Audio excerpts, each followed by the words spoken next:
Most people expect peace when they buy a house by the lake. For me, Sheriff Daniel Hayes, it was meant to be a quiet retreat after long shifts, keeping the county safe. The lakefront wasn't just another property, it was public land open to everyone. But apparently, the local HOA didn't see it that way. And one of its most infamous members, a woman everyone called Karen, was about to make the mistake of her life. It was a warm Saturday afternoon when I parked my truck near the dock. Fishing rod in hand, badge tucked away in my back pocket. I just wanted a calm few hours. But within 10 minutes, a golf cart came screeching up. Out stormed Karen, sunglasses perched on her head, phone in one hand, and a scowl that could curdle milk. "You can't be here." She barked, "This is private HOA property. Pack up and leave before I call the cops," I calmly explained. "Ma'am, this is public access. You don't own the lake." That only lit her fuse. She stomped closer, jabbed a finger at me, and said, "I'm the HOA president.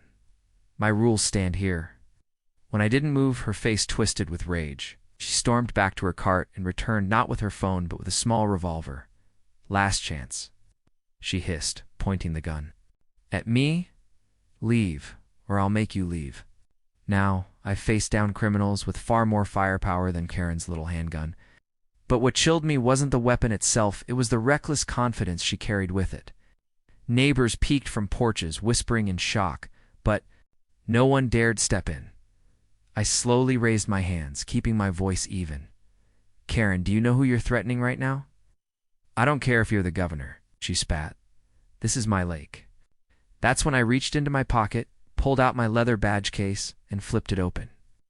The sunlight glinted across the gold star. "Actually, I'm Sheriff Hayes.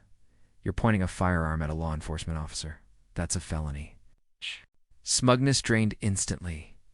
The gun shook in her hands, then clattered to the ground as she stammered, I didn't know." By then, deputies I'd radioed earlier were already pulling up behind me.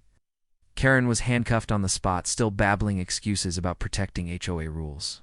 I finally got the quiet afternoon I wanted, but not before sending a very clear message: no HOA president, no matter how entitled, stands above the law.